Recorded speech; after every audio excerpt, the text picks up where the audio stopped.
I sold monsters for a living. And I swear on every credit I ever stole politely.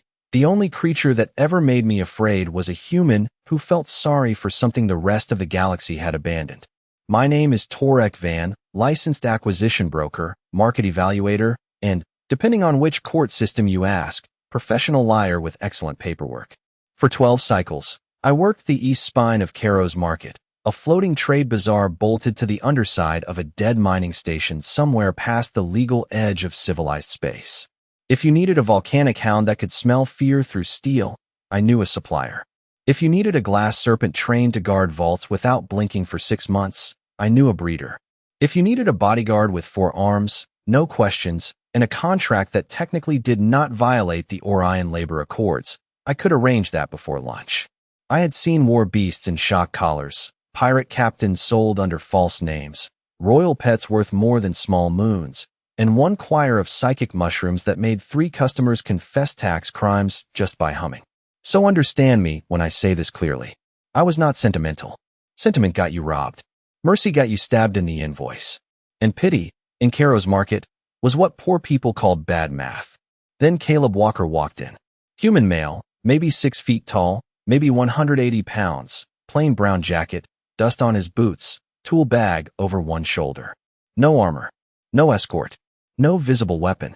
Nothing about him looked expensive, dangerous, or important, which meant half the market dismissed him before he had taken 10 steps.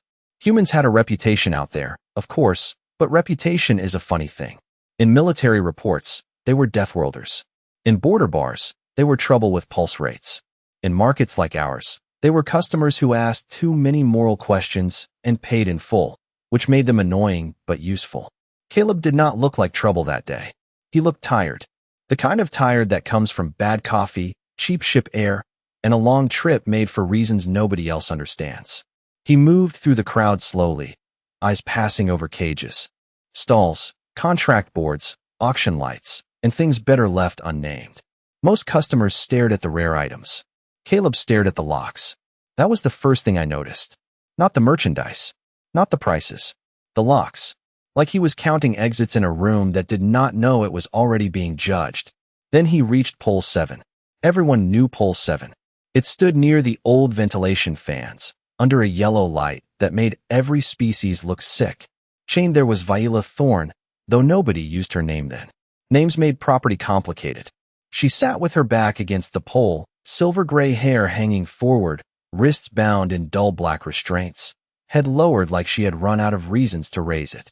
Above her, bolted to the pole with 2 crooked screws, was the sign that made customers laugh the first day, whisper the second, and avoid that aisle entirely by the 7th. Free. Nobody wants her. Caleb stopped walking. That was all. He did not gasp. He did not curse. He did not perform outrage the way soft-hearted tourists sometimes did before deciding rescue was too expensive. He just stopped. Around him, the market kept breathing its ugly little breath. Vendors shouted prices. Engines coughed. Creatures clicked, hissed, chirped, and bargained. Somewhere, a child-sized drone tried to sell counterfeit navigation charms to a priest. But at pole 7, the air changed. I felt it across my counter. Viola did not move. Caleb read the sign once. Then he looked at her chains, her bare feet on the cold deck, the empty water cup beside her, and finally her face hidden behind that curtain of silver gray hair. I remember thinking, do not do it, human. I remember hoping he would keep walking. Not because I cared what happened to him. I did not. Not then. I wanted him to keep walking because every creature in Caro's Market understood one rule about pole 7. Free did not mean worthless. Free meant somebody else wanted you to make the mistake first. The laugh came first from a Sarthian jewel cutter with too many rings on too many fingers. It was a wet, clicking sound, the kind of laugh people use when they want permission to be cruel in public. Then a stockbroker laughed. Then 2 cage inspectors. Then half the aisle joined in, because nothing spreads faster in Caro's Market than cowardice pretending to be humor. Caleb Walker heard them. I know he did. His shoulders shifted slightly, not tense, not frightened, just aware. That was another thing about humans I never liked. They noticed too much and reacted too little. A Dravik trader leaned over his counter and called out, "Human, that one is not a bargain.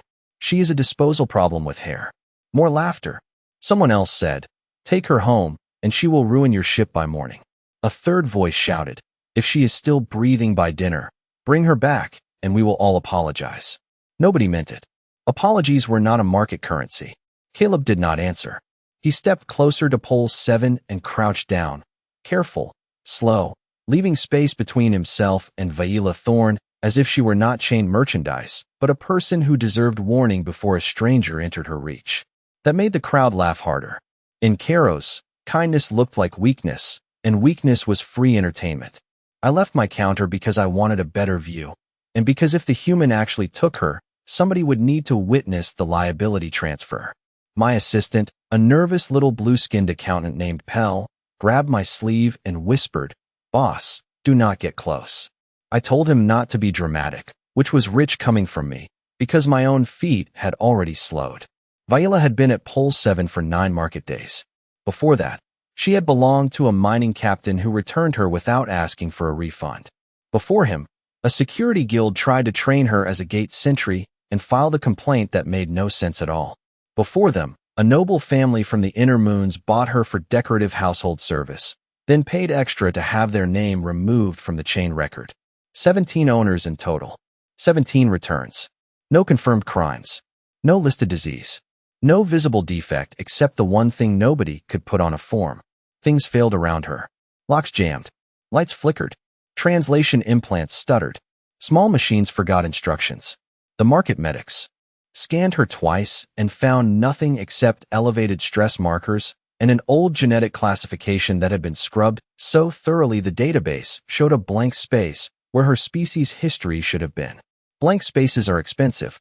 Blank spaces mean somebody powerful once paid to make knowledge disappear. Caleb looked up at the sign again, then at the chain collar fixed to the pole. His face did not change much, but his eyes did, and every experienced seller in that aisle saw it. The jokes started dying one by one. Not because Caleb looked angry. Anger is easy. Anger spends itself fast. This was worse. This was assessment. The human was no longer looking at an item. He was looking at a crime scene. I cleared my throat and put on my best professional smile, the one that had survived 3 audits and 1 marriage tribunal. "Sir," I said, keeping my tone light, "she is available as posted. No fee, no warranty, no return privilege, and no responsibility accepted by Caro's market after transfer." Caleb finally looked at me. His eyes were brown, ordinary, and annoyingly steady. "How long has she been here?" he asked. Not how much trouble is she. Not what can she do. Not why is she free. How long? The crowd went quiet enough that I could hear the old ventilation fans ticking overhead. I gave him the safe answer. Long enough. Caleb looked back at Vaila. She still had not raised her head. Then he said, "That is not an answer." And for the first time that day, I realized the market had not found a fool. It had found the one kind of customer we were never prepared for. A human who wanted the truth before the price. Caleb Walker did not move like a buyer. That bothered me more than I wanted to admit. Buyers in Caro's market had patterns. The rich ones circled merchandise with bored faces and expensive gloves. The desperate ones asked too many questions about payment plans. The cruel ones smiled before they spoke. Caleb did none of that. He stayed crouched near Vaila Thorne, hands visible, voice low, posture calm, like he was approaching a frightened animal on the side of an American highway instead of a chained alien woman in a station market where compassion usually came with a hidden fee. "You can hear me," he said. Vaila did not answer. Her hair covered most of her face, pale silver under the yellow light. I could see one cheek, one narrow shoulder, the edge of her left hand resting against the deck. Her fingers were thin, almost delicate, but not weak. There was stillness in them. Not exhaustion. Not surrender. Stillness like a sealed door. Caleb glanced at the water cup beside her. It was empty except for a gray ring of mineral dust. He picked it up, inspected it, then looked at me. When was she last given water? I almost laughed out of habit, then stopped because his tone was not dramatic enough to mock. It was plain, practical, dangerous in the way simple questions become dangerous when everyone knows the answer is ugly. I said, "She refuses most provisions." That was true enough to survive a legal review. Caleb looked back at Vaila. "Did you refuse, or did they stop asking?" The entire aisle seemed to lean away from him. Even Pell made a tiny sound behind me, like a printer realizing it had jammed during tax season. Vaila's fingers twitched once. Just once. Caleb saw it. Of course he saw it. Humans see one leaf move in a forest and start building theories. He reached into his tool bag, and 6 guards shifted at once. Their armor plates clicked. Their stun rods lifted a few inches. Caleb paused, looked at them, then slowly pulled out a sealed plastic water pouch and a plain protein bar wrapped in blue foil. Human supplies. Cheap brand. Shipboard emergency stock. He placed both on the deck, not in her lap, not against her hand, just close enough that she could reach them if she wanted. No pressure. No command. That small courtesy confused the market more than a weapon would have. A customer behind me muttered, "Is he feeding her?" Another whispered, "Maybe humans imprint on damaged things." I wanted to tell them to shut up, but not because I disagreed. Because Caleb was listening, and each insult seemed to settle somewhere behind his eyes without changing his face. Vaila's head tilted a fraction. For the first time, I saw one of her eyes through the fall of silver hair. It was not glowing. It was not monstrous. That would have been easier. It was pale blue, almost colorless, and focused entirely on the water pouch as if she did not trust it to remain real. Caleb slid backward 2 inches, giving her more space. My translator clicked softly as it caught a sound from her throat, too quiet for most species, but just loud enough for the machine to guess at meaning. "Why?" she asked. One word. Thin. Rough. Not grateful. Not hopeful. Suspicious. Caleb answered like the question made perfect sense. Because nobody should have to ask permission to drink. That was when the lights above pole 7 flickered. Not all the market lights. Just the 3 directly over us.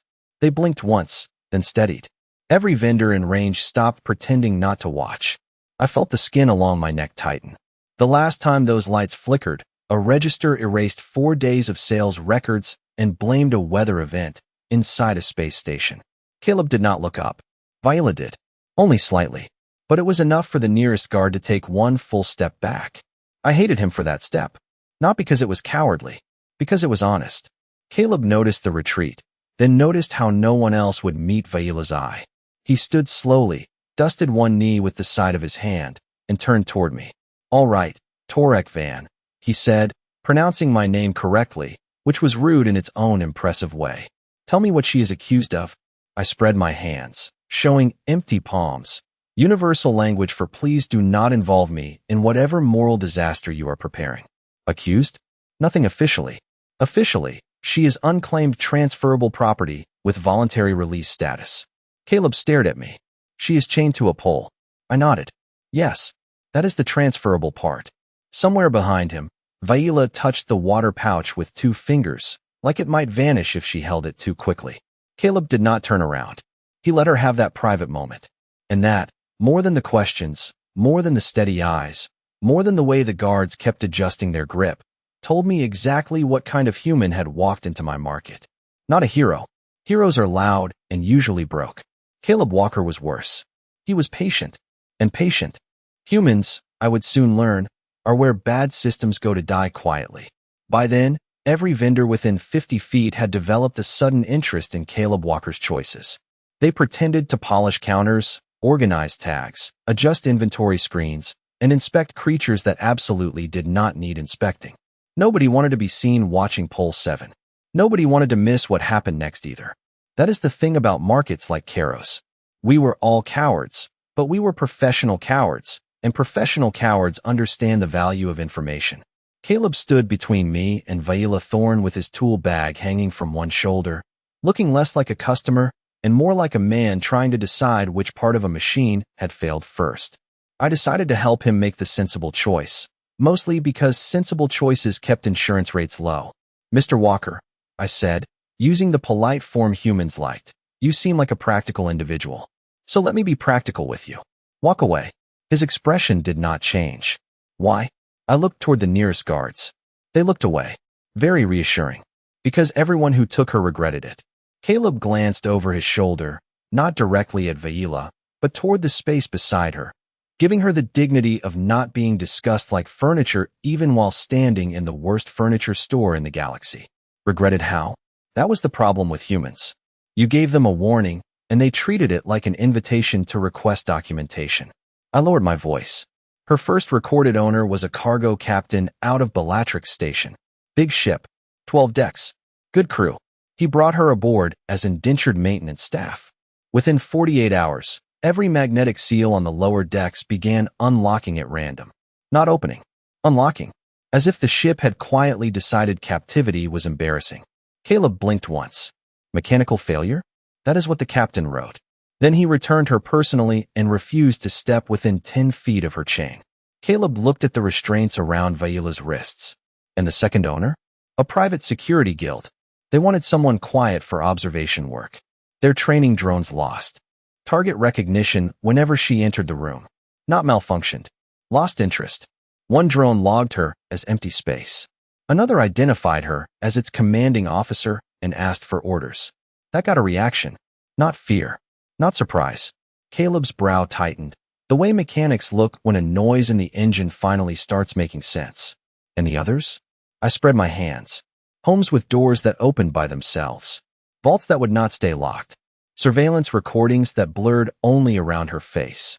A medical scanner that printed one sentence in a dead language and then permanently retired itself. Caleb asked, "What did the sentence say?" I considered lying. I truly did. Lying had carried me through many difficult afternoons. But Vaila's fingers had curled around the water pouch now, and the lights overhead were making a faint sound, not flickering this time, humming. So I told the truth. It translated roughly as, "She is not contained." Caleb turned back toward Vaila. She had not drunk the water yet.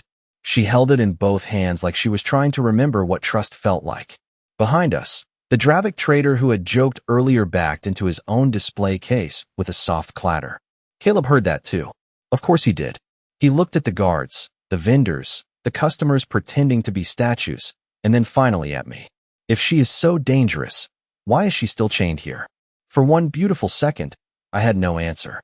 That question had lived in the market for 9 days, hiding under every laugh and every rumor. Why keep a thing you feared? Why display what you wanted gone? Why mark her free and still hope nobody took her? Pell whispered from behind me, "Because the chain is not for her." I wanted to fire him immediately. Caleb's eyes moved to my assistant. Pell turned a shade of blue I had only seen during oxygen audits. "What does that mean?" Caleb asked. I stepped in quickly. "It means my assistant enjoys poetry when stressed." But the damage was done.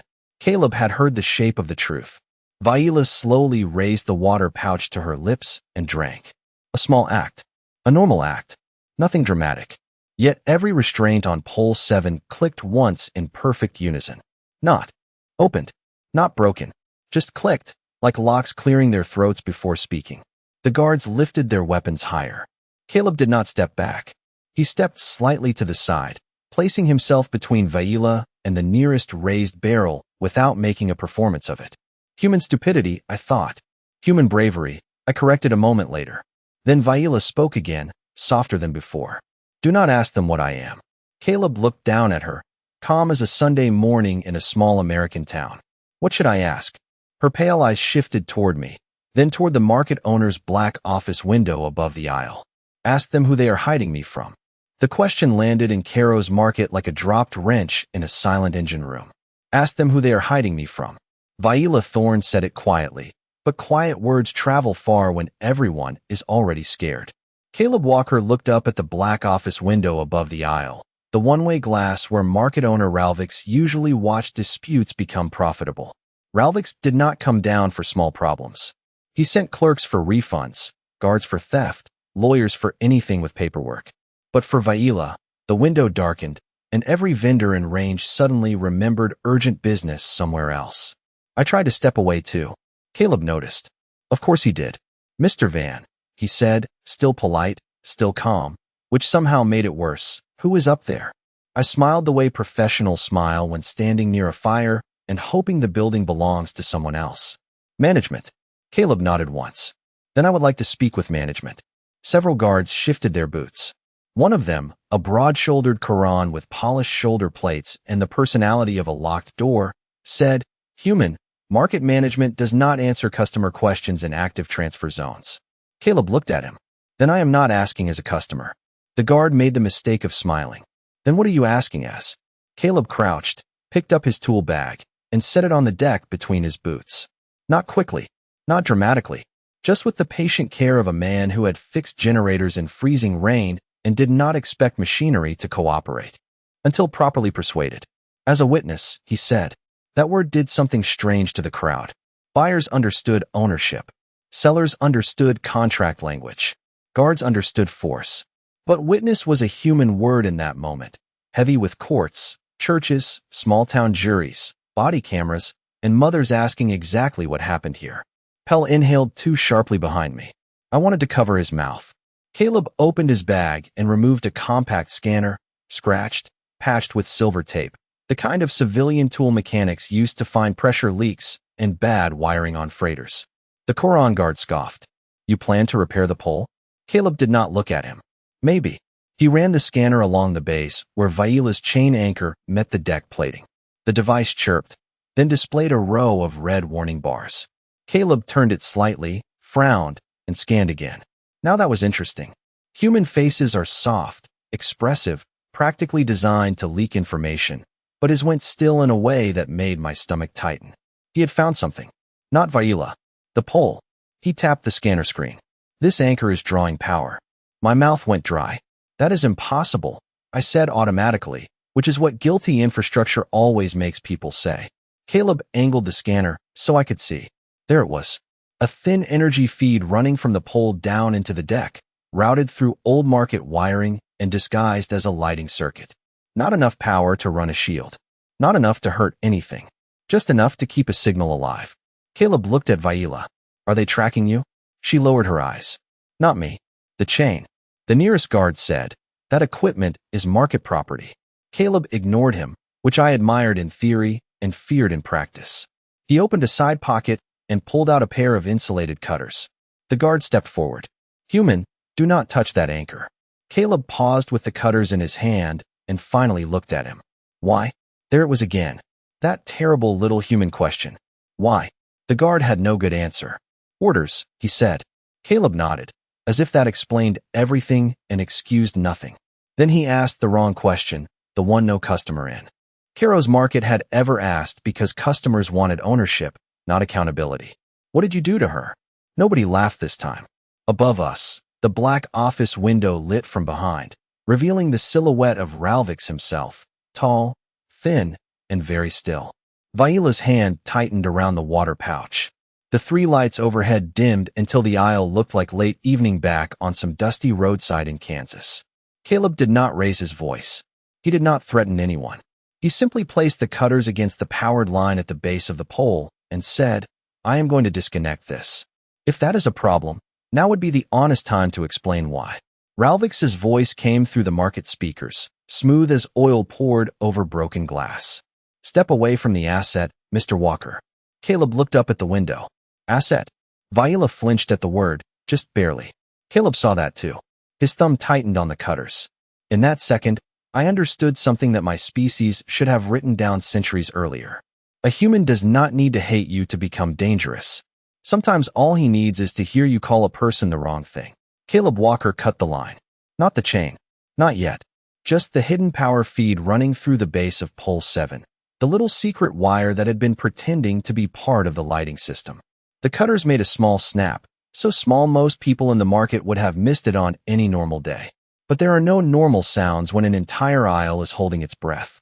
The moment the lines separated, every price screen within 30 feet went black. The auction lights froze. A payment terminal chirped once and displayed the word pending in 12 languages. Somewhere behind me, a containment cage began politely asking for a software update. Ralvix's voice dropped from the speakers, no longer smooth, no longer amused. Mr. Walker, that was regulated equipment. Caleb looked at the dead wire, then up at the black office window. Funny place to hide regulated equipment. The Quran guard stepped closer, stun rod lifted but not fired, which told me he was smarter than he looked, or at least more frightened than his armor. Suggested. Vaila had gone perfectly still again, but it was not the same stillness as before. Earlier, she had been a locked door. Now she was a door someone had just stopped holding shut. Caleb seemed to feel it too. He turned slightly, not putting his back fully to the guards, not crowding her either. Vaila, he said, do you want me to remove the restraints? Her head rose a fraction. You should not. That was not no. Humans are very irritating about the difference. Caleb nodded as if she had given him useful technical feedback. Should not because it is dangerous for me, or should not because they told you it is dangerous for everyone. Vaila's pale eyes moved to the broken wire, then to the armed guards, then to the office window. I do not know anymore. That answer should have stopped him. In any reasonable species, uncertainty plus armed security plus a mysterious woman who made machines nervous equals immediate retreat. Caleb only pulled another tool from his bag, a heavier cutter with insulated grips worn smooth from years of honest work.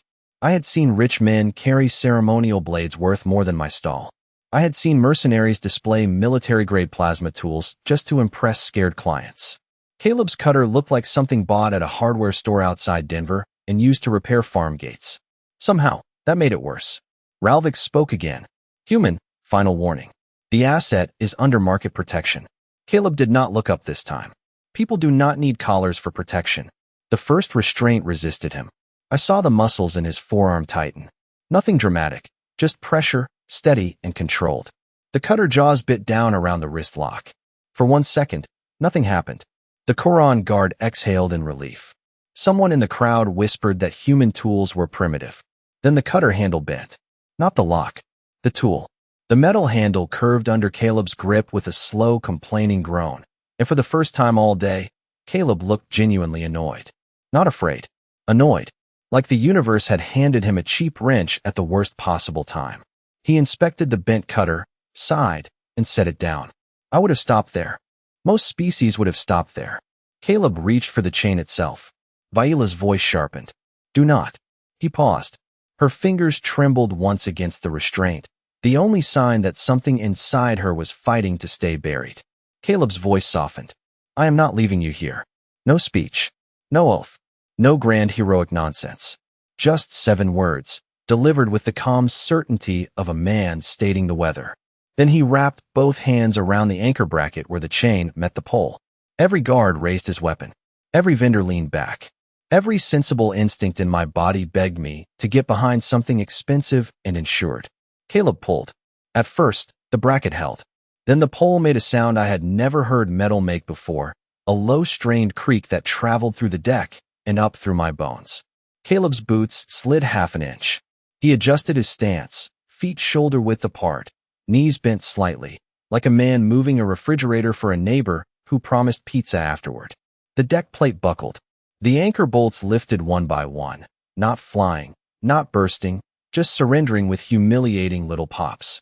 When the last bolt came free, Caleb stumbled back 1 step with the chain anchor in his hands. The market stared. Vaila stared too. Caleb looked at the twisted bracket, then at the broken pole, then gave a small, breathless shrug. Bad installation, he said. And that was the first moment I truly feared him. Because only a human could tear a secret restraint out of a black market station floor and blame the workmanship. The market owner came down at last, which told me the situation had crossed from expensive into personal. Ralviks did not use the stairs. People like Ralviks considered stairs an insult from architecture. A private lift opened beside the office window, and he descended in a column of cold white light, tall and narrow in a black formal coat that cost more than my stall, his face arranged into the kind of calm expression powerful men wear when everyone else is supposed to panic for them. 2 more guards stepped out behind him, not charging, not shouting, just spreading into position with the practiced patience of professionals who preferred intimidation to paperwork. The crowd parted fast. I parted faster. Caleb Walker stood beside the broken base of pole 7 with the anchor bracket still in one hand, and Vaila Thorne seated behind him, the loose chain resting across the deck like a question nobody wanted answered. Ralviks looked at the torn bolts, then at Caleb, then at me, which I deeply resented because I had not personally invited the human to remodel market property. Mr. Walker, Ralviks said, you have damaged regulated infrastructure, interfered with a listed transfer, and created a public safety concern. Caleb glanced at the bent metal in his hand. You forgot bad customer service. Nobody laughed. I wanted to. I also wanted to live comfortably. Ralviks's eyes narrowed. You are out of your jurisdiction, human. This is not a courthouse in Iowa. This is not a roadside dispute. This is Caro's market, and here, ownership is determined by contract. Caleb nodded toward Vaila without turning his back fully to the guards. Then show me hers. That was the second time silence fell, but this one was different. The first silence had been curiosity. This one had teeth. Ralvik smiled. Her documents are sealed. By whom? By parties with more authority than a cargo mechanic with a sentimental streak. Caleb gave a small nod, like Ralvik's had just confirmed a suspicion instead of winning an argument. So there is a contract. There is a protected record. There is a hidden power line. There are armed guards. And somehow she is free to take. No warranty, no return, no questions. He looked around at the vendors, the customers, the watchers pretending not to be witnesses. That is a lot of effort for trash nobody wants. Ralvik's smile thinned. She is not your concern. Caleb looked at Vaila then, only for a second. She had risen to her knees, one hand against the pole, pale eyes fixed on Ralvik's with an expression I could not read. Fear, maybe. Recognition, definitely. Caleb set the anchor bracket down with a heavy clank. She gets to decide that. The nearest guard lifted his stun rod higher. Vaila's fingers tightened around the loosened chain, not as a weapon, not as a threat, but like someone, holding the last proof that yesterday really happened. Ralvik's raised one elegant hand. Easy, he said to his guards, though his eyes never left Caleb. The human is confused. Caleb almost smiled. That was the first time I saw it, the tiny corner of his mouth moving like he had heard something funny at a funeral. No, he said. I was confused when I walked in. I am getting less confused by the minute. Ralvik stepped closer, close enough that most species would have backed away from the height difference, the tailored authority, the guards, the invisible weight of every hidden system behind him. Caleb did not. Ralvik lowered his voice. Walk away, Mr. Walker. I will forgive the damage, clear your docking fees, and add a courtesy credit to your ship account. This can become a story where you made a wise choice. Caleb looked genuinely disappointed. You think this is about money? In Caro's market, that question sounded almost obscene. Ralvik's pleasant mask cracked for half a breath. Then he made the mistake that changed everything. He pointed at Vaila without looking at her and said, It is about returning property to its proper place. Vaila went still. Not quiet. Not frozen. Still, like the entire station had suddenly paused to listen through her skin. The old fans above us slowed. The payment terminals stopped blinking. My own wrist ledger shut itself off and displayed a blank screen. Caleb noticed all of it, but he did not look away from Ralvik's. He stepped back once, not retreating, repositioning, placing himself between Vaila and every raised weapon in the aisle. His voice stayed calm, almost gentle. You keep using that word. Ralvik's frowned. What word? Property, Caleb said. Then Vaila stood. The chain slid from her shoulder and touched the deck with a soft metallic whisper. No explosion. No grand display. Just a woman rising after too many people had decided she should stay low. And every lock in Caro's market clicked at the same time. The sound of every lock in Caro's market clicking at once did not feel like a sound. It felt like judgment learning a language. For one breath, nobody moved. Not Ralvik's. Not the guards. Not the customers pressed against stall counters with their mouths half open and their refund claims forgotten. Even the creatures in the holding pens went silent, which disturbed me more than the locks because animals, unlike merchants, have no reason to pretend. Vaila Thorne stood behind Caleb Walker with the loose chain trailing from one wrist, her silver-gray hair falling around her face, her pale eyes fixed on Ralvik's as if she was not seeing him, but remembering where he belonged in a much older story. The guards aimed their stun rods. Or tried to.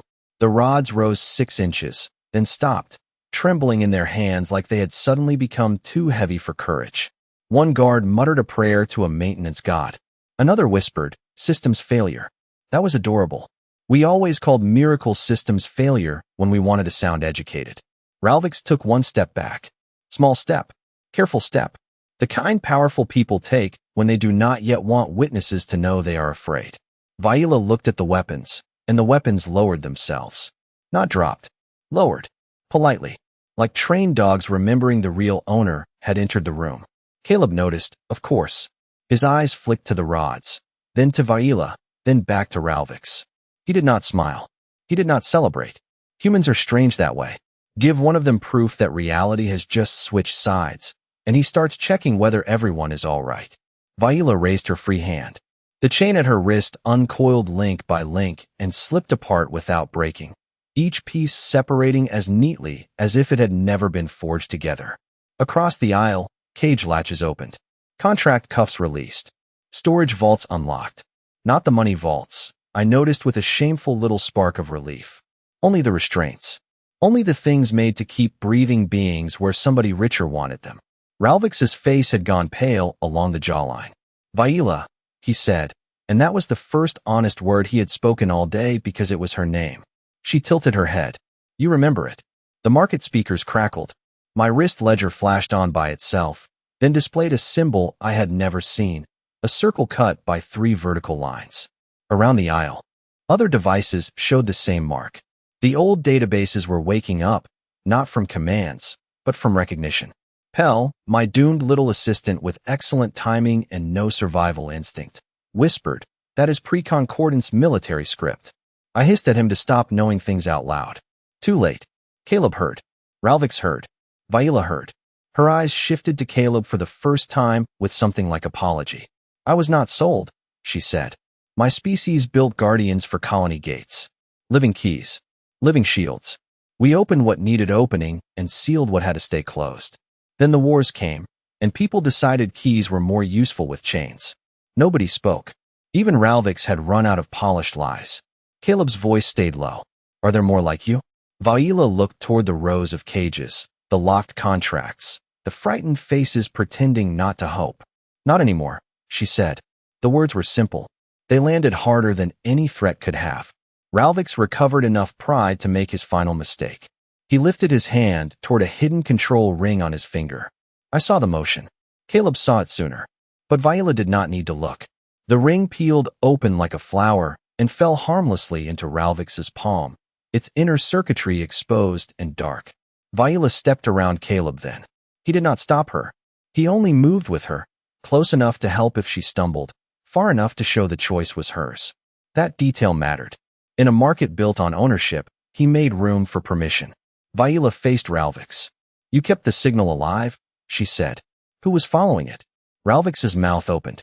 No answer came. Above us, the black office window cracked from corner to corner, not shattered, just marked, as if the building itself wanted a record. Vaila lifted her hand again, and every screen in Caro's market filled with sealed contracts, hidden transfers, erased names, and routes marked in red. The crowd saw everything.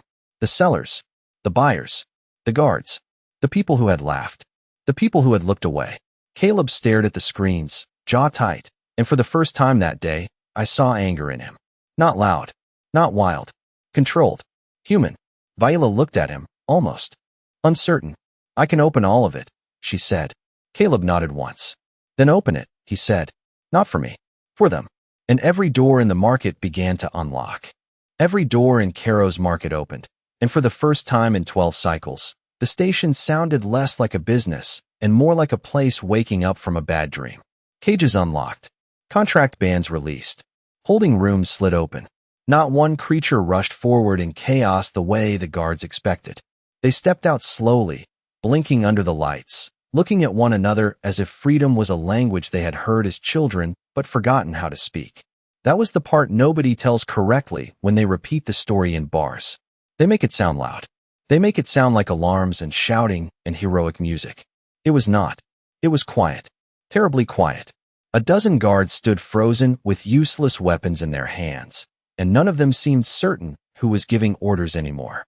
Ralvix looked smaller without locked doors around him. Authority does that. Remove the machinery that enforces it, and sometimes all that remains is a well-dressed coward with excellent posture. Vaila Thorn walked past him without touching him, which somehow humiliated him more than any punishment could have. Caleb Walker followed one step behind her, not leading, not claiming, not rescuing for applause. Just watching the room the way humans do when they are already planning how to get everyone out safely before the next bad idea arrives. He pointed toward the freight corridor. Emergency exits that way, he said. 300 yards, then left at the blue bulkhead. The old dock still has pressure seals, but the west ramp sticks, so lift before you pull. I stared at him. You mapped the exits? Caleb glanced at me like the answer should have been obvious. When I walked in. Of course. Of course, the human had entered a criminal market, seen a chained woman, counted the locks, judged the wiring, memorized the exits, and still found time to be polite. Vaila stopped near a row of released workers who were too frightened to move. One was barely 4 feet tall, wrapped in a patched thermal cloak, clutching a broken identification tag. Vaila knelt, placed the tag back in the worker's hand, and said, "Your name is yours." That was when the market changed. Not when the doors opened. Not when the weapons lowered. Then, because every being in that aisle understood what had been taken from them, and what had just been returned. Pell began guiding people toward the corridor, shaking so badly he dropped his ledger twice. I helped him. Do not look so surprised. I was still a businessman. I had simply discovered, under pressure, that I preferred being alive in a universe where Caleb Walker did not look disappointed in me. Ralvix tried one last time to sound important. "You have no idea what follows her," he said. Caleb turned back. "No," he said, "but I know what was holding her." That was enough. Vaila looked at Caleb then, really looked at him, as if she was measuring the shape of a choice she had not been allowed to make in a very long time. "You could leave now," she said. He nodded. "So could you?" She looked toward the open dock doors, the frightened freed workers, the dead screens still glowing with exposed records, and then at the chain links scattered at her feet. "I do not know where to go." Caleb picked up his tool bag. "I have a ship with bad coffee, a loud engine, and an empty spare cabin. No ownership. No contract. Just a ride." Viola studied him for a long second. Then she smiled, small and uncertain, like sunrise testing the edge of a storm. "I think I would like that." They left through the West Freight ramp 20 minutes before Concordance inspectors arrived and 40 minutes before Ralvix's private friends realized the tracking signal had gone dark. By then, half the market had already given statements. The records were copied across 6 public networks, and I, Torek Van, had made the first honest report of my career. People still ask me what Vaila was. A weapon, a key, a guardian, the last living lock of a dead civilization. Maybe all of those. But that is not the lesson. The lesson is Caleb Walker saw what the galaxy had labeled useless, dangerous, and unwanted, and he asked one human question. What did you do to her? That question broke Caro's market more completely than Vaila broke the locks. Since that day, I have sold no living thing. I sell ship parts now, mostly legal ones, and when humans enter my shop, I stand up straighter. Not because they are loud, not because they are cruel, because humans are terrifying in the one way our galaxy never prepared for. They look at a chain and do not ask what it costs. They ask who gave anyone the right to lock it.